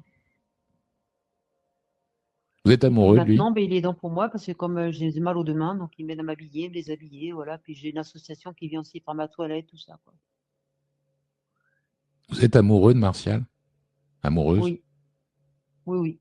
C'est la première Oui, fois de je votre suis vie? vraiment attachée à lui, oui, oui, il n'y a C'est la pas de première problème. fois que vous éprouvez ce sentiment pour un homme? Oui, oui, oui. Ouais. Puis c'est un homme bien. Mais je lui dis, hein, c'est quelqu'un de bien, hein. C'est quoi un homme bien? Et puis, ben, un homme bien, c'est un homme qui me correspond, c'est un homme que j'aime, quoi, voilà. Voilà, c'est quelqu'un de bien, ouais. Je lui dis, j'ai de la chance de t'avoir connu, que tu es rentré dans ma vie, quoi. Parce que je dis, sans toi, je sais pas ce que je serais devenue, quoi. Je dis, ça se trouve, je serais même plus là, quoi. Parce que comme mon fils, en plus, m'avait traité de pute à ce moment-là, de pute et de feignante, en plus, qu'il m'avait dit. Voilà, Comment on réagit à ça? c'est très dur. Ça part de son fils, hein. Que je me suis battue pour l'avoir, en plus. Alors, des fois, je dis comme ça méchamment à mon compagnon, je dis, ouais, j'aurais mieux fait de me lever, il serait tombé par terre. C'est dur à dire, mais bon, c'est méchant, quoi. Mais bon, maintenant, il est là, il fait sa vie, bon, voilà, il est en vie, quoi. Voilà. C'est ce que je me dis, il est en vie, quoi. Vous lui en voulez Voilà. à votre fils ou malgré tout vous l'aimez? Bah, je l'aime quand même, c'est mon fils, je l'ai mis au monde. Mais bon, c'est vrai que je lui en veux quand même le mal qu'il me fait. Je sais pas s'il se rend compte du mal qu'il me fait, quoi. Et me priver de mes petits-enfants, j'aurais jamais cru ça, quoi. Franchement, là, c'est horrible, quoi. Et là, j'ai fait une médiation pour demander un droit de visite, une médiation par rapport à lui tout seul, parce que je voulais pas la voir. Sa femme Quand a vous vu. dites elle, c'est votre belle-fille. Ouais, voilà. Hmm. Donc vous Et avez il a fait une pas vu. médiation, c'est vous qui avez fait la démarche. Oui, c'est moi qui ai fait la démarche, donc il est jamais venu, quoi. Qu'est-ce qu'a dit le médiateur ou la médiatrice lorsque votre fils ne s'est pas présenté? Parce que c'est encadré Ben, elle par a la dit justice, tout ça. oui, mais elle a dit qu'elle pouvait rien faire de plus et en fait qu'il fallait que j'aille voir un avocat, quoi. Voilà, c'est tout. Mais pour l'instant, moi, je suis en invalidité, c'est tout. Mais je peux pas avoir un avocat, j'ai pas les moyens. Et mon fils, il le sait très bien. Il sait bien que je peux pas avoir un avocat. Il est conscient. Et ça, à mon avis, il en joue. Mais un jour, peut-être que je l'aurai, peut-être. Non, mais moi, j'ai pas perdu d'avance, hein. Parce que quand je vois la petite Léna, qui avait même pas 4 ans et demi, qui m'avait déjà reconnue, et j'espère que là, j'irai au fond de l'église, qu'on va arriver. Au baptême. Et j'espère que Léna viendra me voir, et même Gabriel. Et là, je leur ferai la bise, là. Ouais, là, je le ferai. Voilà, et personne ne m'en empêchera. Voilà. Vous y pensez tous les jours à vos petits-enfants? Ah oui, oui, oui. Ah ouais, ouais. C'est quelque chose qui me mine, qui me ronge, c'est horrible. Ouais, c'est affreux, quoi. Je vais vous poser une question à laquelle vous n'êtes pas forcément en mesure de répondre, mais à votre avis, Mm. pourquoi votre fils fait ça? Pourquoi vous empêche-t-il de voir vos petits-enfants? Ben justement, c'est que je ne sais pas. Bah, à mon avis, il y a eu aussi un peu de son adolescence, le papa que j'ai mis dehors. Après, il a été un peu perdu dans son adolescence parce que j'étais avec un autre copain enfin un mari avec qui j'étais mariée. En fait, il avait une chambre à partager avec l'enfant de mon mari, de mon ancien mari, et donc il n'a pas accepté, quoi. Alors que l'enfant de mon ancien mari, lui, il n'a que tous les 15 jours à peu près et un peu les vacances, quoi. Mais il n'a pas voulu trouver sa place, en fait. Non, il a pas essayé. Et en plus, bah, le truc qui a tout déclenché, c'est que leur père a eu plusieurs cancers, quoi. Donc ils se sont rapprochés de leur père, quoi. Vos enfants, aujourd'hui, sont toujours très proches de votre ex-mari, leur père. Ah oui, oui, oui. Ah oui. Oh, ils sont en adoration de leur père. Ah, mais Maï, il a failli mourir, mais pas moi, quoi. Et même si je meurs aujourd'hui, c'est méchant à dire, je sais même pas si mon fils viendrait me voir, quoi. Et je sais même pas si j'en voudrais. Je sais pas. Bah, non, vous me direz, je serais même pas là pour voir, d'ailleurs. Quel rapport vous Et avez avec votre ex-mari? ah bah, j'en ai pas du tout, moi. Non, non, j'en ai pas. Puis quand on se croise dans les fêtes, parce qu'on se croise dans les fêtes, parce qu'évidemment, ma fille et mon fils, ils ont le même père, hein. Moi, je leur parle pas, je lui parle pas à lui. Non, non, pas du tout. Et en Il- plus, il a osé venir à l'enterrement de ma mère, alors qu'il détestait ma mère, hein. Alors ça, je lui en veux, par contre. Pourquoi il détestait votre mère? Bah, parce que ma mère a voyé clair, et puis voilà, elle savait très bien qu'il avait des maîtresses et tout ça, donc voilà, voilà. Vous m'avez dit que votre mère avait été malade toute une partie de sa vie. C'était quel genre de Oui. femme? Hmm. Bah, ma mère, elle a été très dépressive, elle a fait une leucémie, elle a fait un cancer du sein, après un cancer du nez. Après, on avait trouvé que ma mère, elle était très dure, mais maintenant, avec le recul, quand je vois mon père qui est tout seul, qui a 86 ans, eh ben, nous, on avait souhaité au départ, c'est méchant de la part des enfants, que c'est notre mère qui part avant parce que ça aurait été plus facile, mais en fait, non. En fait, on est trois à être d'accord. Il aurait mieux fallu que ce soit notre père qui part avant, quoi. Parce que lui, c'est horrible, quoi. C'est horrible. Ça veut dire quoi? C'est horrible. Il s'est jamais occupé de vous? Mais non, mais là, il est devenu paranoïaque, il raconte des conneries, il est en train de désunifier la famille, il fait n'importe quoi, quoi. Que ma mère, elle était plus réfléchie quand même, c'était pas pareil, quoi. Mais elle avait la souffrance, quoi. C'est tout. Au décès de ma mère, mon père n'a pas été si malheureux que ça, quoi, en fait. Vous êtes Voilà. unis avec votre frère et votre sœur? Non, moi, je suis unie avec mon frère aîné parce qu'on a 11 mois de différence, ça fait qu'on est quasiment jumeaux, quoi. Bah, pour moi, c'est mon frère jumeau, hein. Mais parce que vous avez parlé depuis le début de cet échange de votre sœur qui vous avertit de Oui. commérage dans votre dos. Euh, Mm. elle vous le dit dans quel objectif vous pensez? Mais elle me dit qu'elle me protège, mais en fait, non, je dis, elle me fait du mal, en fait. Parce qu'elle me dit quand il faut rayer de la carte, en fait, entre parenthèses, mon fils, faut l'oublier. Mais j'ai dit, tu ferais ça avec ta fille qui a un petit enfant, parce qu'elle aussi, elle a un petit-fils, mais qu'elle voit sans arrêt. Hmm. Mais j'ai dit, tu ferais ça, toi? Après, elle m'a renvoyé un SMS. Oui, c'est vrai que j'étais un peu braquée avec toi. Voilà. Mais j'ai me protéger de quoi? Je me protège toute seule. J'ai besoin de personne, moi. Au contraire, tu me fais du mal. Et après, j'en ai pleuré, là, toute la nuit. Qu'est-ce qui vous fait tenir, vous, Sylvie? Ah ben, moi, c'est mon compagnon, puis ma petite fille, voilà, puis ma fille. Candice, Voilà. Voilà, ma la petite fille de Candice, votre ma fille. petite chérie, ma petite pépette d'amour, voilà. Et mon compagnon, il m'a dit, ouais, t'achètes beaucoup de choses pour elle. Parce que j'ai déjà été jusqu'au son anniversaire au mois d'avril. J'ai acheté des Jusqu'au sapins quoi, pardon, j'ai pas entendu. j'ai acheté jusqu'au mois d'avril pour son anniversaire. Ah, Ah oui. J'ai acheté son baptême, j'ai acheté ses Noëls, j'ai acheté ses anniversaires. vous Et compensez c'est sur vrai que j'achète Candice ce que beaucoup. vous ne pouvez pas faire pour votre petit-fils. Voilà. Hmm. En fait, ouais, je me rattrape quelque part. Voilà. C'est ce que je fais, en fait. Et moi, ça me fait du bien. Vous m'avez dit, j'en resterai pas là. C'est une bataille Non, qui n'est pas encore perdue. Comment vous imaginez la non. suite? Bon, maintenant que votre Mm. fils ne s'est pas présenté à la médiation, vous avez des droits, vous, en tant que grand-parent. Alors effectivement, Oui, bien sûr. la discussion est préconisée, mais quand il ne peut pas y avoir de discussion, comme c'est le cas, vous pouvez toujours saisir le juge aux affaires familiales. Alors là, il faut effectivement Ah, solliciter oui. un conseil, un avocat, et il faut de l'argent. Mais de ce que j'en Mm. comprends, de ce que je sais, vous pouvez également solliciter un conseil, des accès gratuits euh, à la juridiction. Ça, en cherchant, ça peut être trouvable. D'accord. Bah, c'est ce qu'il m'a dit pour mon compagnon quand il s'est paxé, qu'il s'est dépaxé en fait de son ex. Ils ont pris quelqu'un des affaires familiales, justement. C'est ce qu'il m'a dit. Mais la Il m'a dit médiatrice, elle, justement, ne il vous a rien faudrait te dit. diriger vers là. La médiatrice, elle, ne Voilà. vous a rien dit le jour où votre Non, non. fils ne Non, s'est non, elle pas a rien dit. présenté. Elle a laissé tomber. Non, non, elle a laissé tomber. Non, non, elle a rien dit. Après, c'est malheureux parce qu'en fait, moi, si j'ai une succession de mon père, en fait, parce que bon, un jour, il va partir, il a 86 ans. Et puis, il y a il y a un gros patrimoine derrière. Et c'est là peut-être que je prendrai un avocat, quoi. Voilà. En attendant, la prochaine Mm. date, la prochaine étape, c'est le baptême, donc. Oui, Il est quand, ce baptême? le 6 décembre. Vous y préparez psychologiquement à y aller? Ben, mon compagnon, il m'a dit, j'espère que ça va pas trop te faire de mal et que tu vas pas revenir te bouleverser, quoi. Qu'est-ce que vous en Parce que comme il pensez? dit à chaque fois, c'est moi qui prends les pots cassés après, comme il dit. Hmm. Voilà, parce qu'après, je m'énerve, je suis en colère. Mais comme je suis bipolaire, en plus, c'est vrai que je peux monter assez haut. Donc après, je redescends, mais voilà, c'est ce qu'il a peur, quoi. Cette bipolarité, elle est gérée par les médicaments aujourd'hui? Oui, oui, oui, j'ai un médicament, oui, un régulateur d'humeur, ouais, j'ai ça. Et ça marche Et bien. là, je suis suivie par un CMP, tout ça. Oui, je suis bien suivie.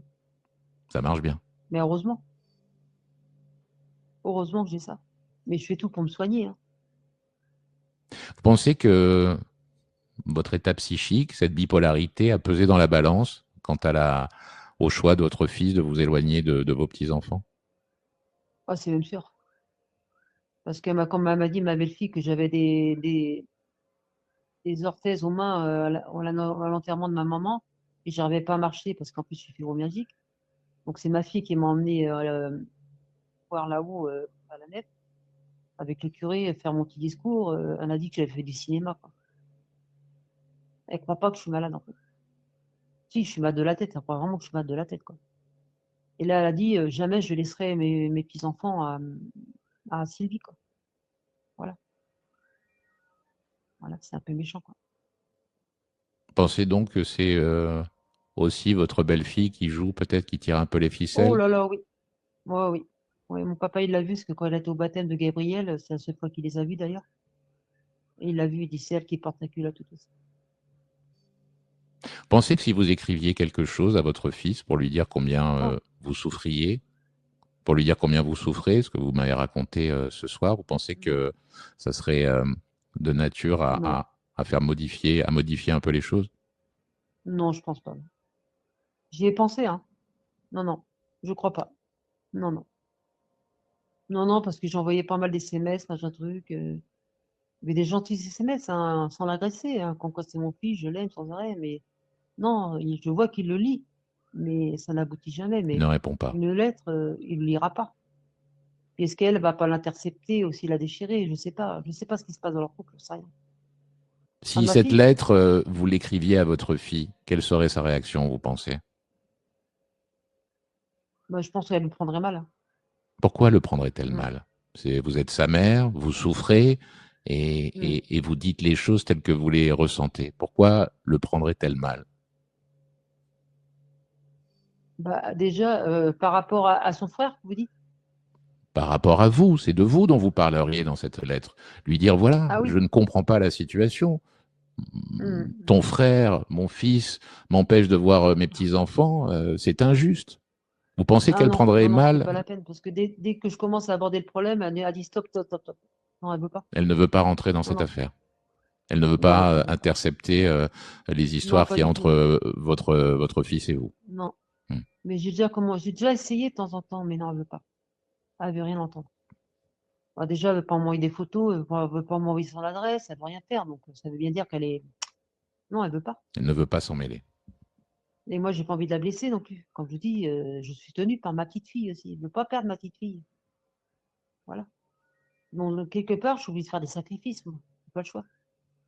Moi, j'ai l'impression de me sacrifier quelque part. C'est ça. Je me sacrifie. Voilà. Vous avez souvent eu l'impression de vous sacrifier, vous, Sylvie? Oui, toute ma vie. Oui, toute ma vie, je me suis sacrifiée. Mais pourquoi? Bah, parce que, bah, déjà, ma mère, elle m'a dit devant tout le monde que j'étais pas désirée. Après, il y a eu plein de choses qui s'est passées. Enfin, ouais, toute ma vie, il y a eu des trucs comme ça que j'ai. Ouais, je me suis sacrifiée pour le mari de mon ancien mari, le père de mes enfants. Ouais, j'ai fait beaucoup de sacrifices, moi. À quelle occasion votre mère vous a dit que vous n'aviez pas été désiré? Bah, une réunion de famille, quoi. Comme ça, elle a balancé ça comme ça, je sais pas pourquoi. Vous aviez Ça quel m'est âge? arrivé. Oh, j'avais plus de 30 ans, hein. Et comme ça, elle a Ouais, dit ça. ouais. Et puis après, après, à la fin, en fait, elle n'arrivait plus à parler, mais elle m'envoyait quand même des messages vocaux. C'était bizarre, mais il n'y avait rien dedans, quoi. Et après, il y a une photo aussi que j'ai reçue d'elle, et j'étais la seule à l'avoir vue. Et moi, j'ai dit à toute la fratrie, en fait, bah, c'est ça pour mettre. Et puis, il y avait Rock Éclair qui me demandait des photos. Et il y a des photos où les pixels ne passaient pas. Et moi, j'envoyais celle-ci. Elle me dit, bah oui, c'est celle-ci qu'il faut mettre. Voilà, mais c'était ça. En fait, c'était comme si c'était un message de ma maman, quoi. Et qu'elle voulait demander pardon quelque part. C'est comme ça Voilà, que vous moi, l'avez j'ai pris ça comme ça, interprété. comme un pardon. Hmm. Ouais, et puis je lui ai pardonné maintenant, ça y est. Ouais. Maintenant, moi, je suis dans le pardon, là, maintenant. Puis heureusement pour moi. Pensez qu'un jour, il pourrait y avoir une entente possible entre votre fils et vous? Ben, je l'espère, ouais. Vous n'allez pas lâcher? Non, non, non. Même s'il y a une attente pour l'instant, je laisse venir.